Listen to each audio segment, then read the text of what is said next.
अस्सलाम वालेकुम। कैसे हैं आप? उम्मीद है खैरियत से होंगे। ये आज एक और फार्मर थे, उन्होंने मुख्तलिफ राय पूछी थी। सबसे पहले उनका मसला था कि 5-6 माह की बछड़ी को कौन सा वंडा दें, कोई फार्मूला बताएं या कोई वंडा बताएं, और डिवर्मिंग कितने दिन बाद करें। तो उसके लिए मैंने पूरी वीडियो अलहदा बनाई हुई है, ये लिंक आपके सामने शो हो रहा है और डिस्क्रिप्शन में भी दे दूँगा मैं। ये मेरे चैनल पे मौजूद है वीडियो, उसमें कंप्लीट तकरीबन सारी की सारी उसमें गाइडलाइन दी हुई है। और सर, डिवर्मिंग तो वैसे भी हर 6 महीने बाद करनी चाहिए, क्योंकि जो ख़ास तौर पर चराई के जानवर होते हैं उनके लिए ये मसला होता है।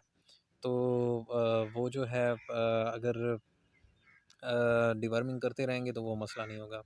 दूसरा, फिर उन्होंने पूछा वंडा कौन सा डालें, तो वनडे का भी मैंने फार्मूला अपने चैनल पर दिया हुआ है, तो वो आप देख सकते हैं। ये लिंक भी आपके सामने शो हो रहा है, डिस्क्रिप्शन में भी दे दूँगा।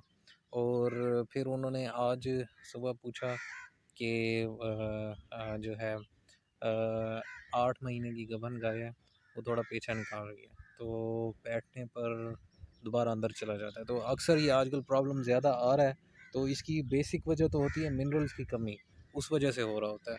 तो अगर आप दे देंगे मिनरल्स वगैरह, जिस तरह के एएलसी मिनरल्स, उसकी भी अलहदा मैंने वीडियो बनाई हुई है, वो चैनल पर मौजूद है, आप देख सकते हैं। उसमें तमाम गाइडलाइन है कि कौन सा मिनरल मिक्सर अच्छा है किस इलाके के लिए, तो वो आप दें तो उससे मसला हल हो जाएगा। लेकिन आर्जी तौर पे, क्योंकि आर्जी ट्रीटमेंट तो करना है ना, मिनरल्स ने रिज़ल्ट तो अपना 10-15 दिन बाद, महीने बाद देना है।